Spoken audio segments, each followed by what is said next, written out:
Prince William, Kate Middleton break royal tradition in new home. As Prince William and Kate Middleton move into a forever home, the royal couple have broken tradition.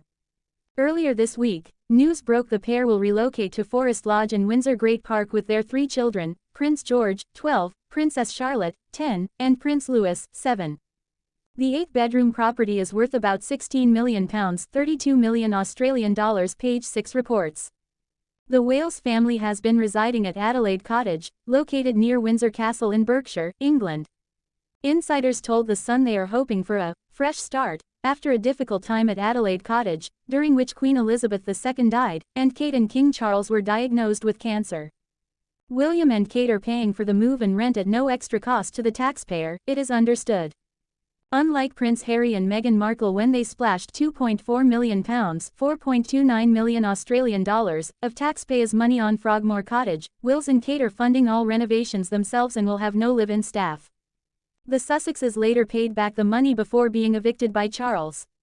Work has already started on minor internal and external renovations at Forest Lodge, and the Waleses aim to be in by Christmas. The home offers spectacular views and football-mad William will be able to see the Wembley Arch from his bedroom window. And Kate has already been spotted picking new furniture to fit out the new abode, including a 24-seater table. The freehold is owned by the King in care of the Crown Estate. Forest Lodge was last renovated in 2001 at a cost of £1.5 million, £3.1 million Australian dollars, and went on the rental market for £15,000, £31,000 Australian dollars a month. The most recent tenants have bought a new property and moved out.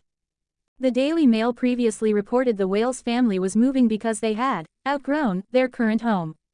William and Kate were previously reported to be offered the keys to Royal Lodge. Andrew, who moved into the mansion in 2004, has refused to move, after taking on a cast-iron lease that lasts until 2078. Another plan to move the family into a wing of Windsor Castle also seems to be off the table. William and Kate relocated their family into Adelaide Cottage in 2022. They moved there to be close to the children's Lambrook School. Before living in the 4-bedroom home, the Waleses lived in a lavish 20-room Kensington Palace apartment, which has been dubbed a prison for kids. The family lived in apartment 1A from 2017 to 2022, and Kate and William still use it as their official office. Parts of this story first appeared in Page 6 in The Sun and was republished with permission. I worked for Prince Harry, William and Kate. We must accept harsh truth of feud. A Scottish butler who worked closely with the royals for 7 years has opened up about the rift between them. Grant Harold, an Airdrie-born royal butler who served King Charles and the royals for years, has opened up about the family's estrangement, explaining that we have to accept the brutal truth of the situation. The Scot was one of King Charles's trusted butlers for 7 years, which were spent mainly at Highgrove, and he is one of the few people in the world who knows what goes on behind the palace doors. He told the Mirror of Kate Middleton, "That girl was a queen in waiting in every aspect. She is the perfect queen material and you can so obviously see that. Everything about her, the way she carried herself, the way she spoke, the way she interacted with people, her kindness, her beauty, she was, if I can say, the modern-day Princess Diana." In his new book The Royal Butler, My Remarkable Life of Royal Service, Grant reveals all about his time serving the royals. He worked with the royals between 2004 and 2011 mainly as a butler for King Charles, but he occasionally seconded to work for Queen Elizabeth. He first met Kate during the early years of her romance with Prince William. Comparing her humor to that of Princess Di, he continues, "Diana used to do things at Sandringham to make the staff laugh by poking her head out the window and pulling faces, and Kate was doing the same kind of thing. She is everything you can imagine, she is a beautiful and intelligent woman." Grant had wanted to work for the royal family ever since a childhood dream, in which he was dancing with Queen Elizabeth, and spent most of his time with them in Highgrove, the stunning Gloucestershire palace that King Charles shared with William and Harry. Contrasting his reception from Kate and William, who he says, took a while to trust him, he recalls how Prince Harry greeted him for the first time with a water balloon fight. Recalling how tight-knit the princes were back then, he says, "William and Harry were so close, as brothers go. With many siblings, you can be close as children and then maybe drift a bit as you grow up in your late teens and early 20s, but William and Harry were the opposite. I don't know if it's because of their mother's death, but they were inseparable. They were hanging out together, going to pubs together, just having fun together. If I had been told all those years ago that they were going to fall out, I would have bet £100 that it would never happen. Even when the rumors of their estrangement first started, I was saying publicly to the press that they would never fall out, that's how sure I was. And when all the conflict really started, I was asking myself, why has this all gone so badly wrong? I couldn't wrap my head around it. Now they're not even speaking to each other, and they used to speak all the time. It's really sad. Grant also believes that any reconciliation between the princes may happen away from the spotlight. He says, I think families fall out and families can heal, but it's never the same. So yes, I can see a reconciliation, I can see Harry coming back, but not in the firm as it used to be. I don't see Harry and Meghan ever on the palace balcony for trooping the color for example, but I can see the family patching things up behind closed doors and working towards the king seeing his grandchildren Archie and Lilibet.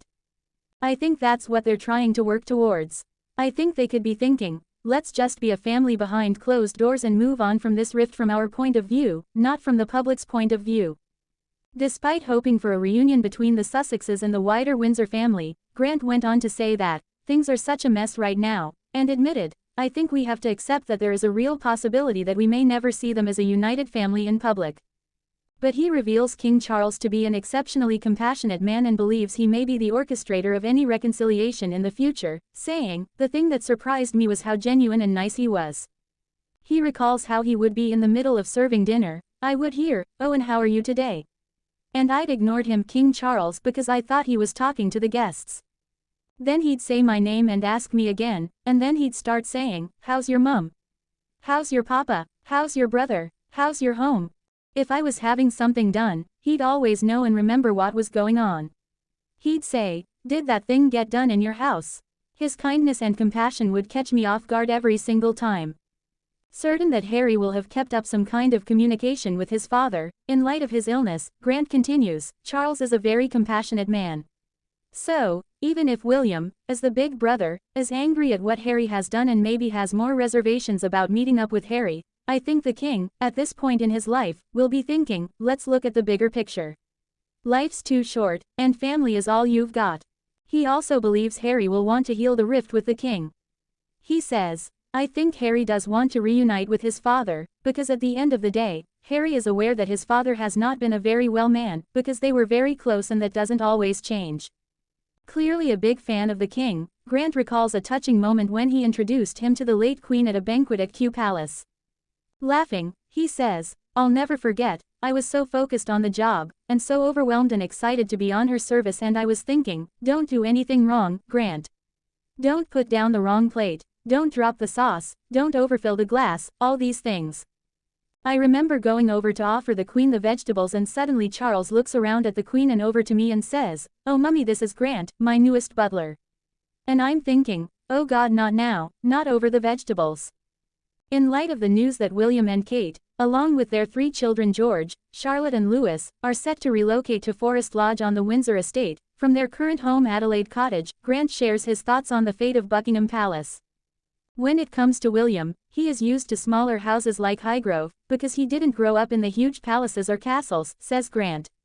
So I think there'll be a transition where Windsor becomes the hub of the monarchy. As Forest Lodge is on the Windsor estate, that whole area will become the royal HQ. And then Buckingham Palace could just be open year-round as a tourist hotspot, while also operating as the royal office, because it is such a landmark of the royal institution. So, I think Windsor will become the embodiment of the firm as William and Kate move into their forever home. Living in Forest Lodge will be a lot cheaper than living in Buckingham Palace. Also, William has long championed homelessness causes, and it's a bit hard to support the homeless when you're living in your massive castle, so I think he's aware of that.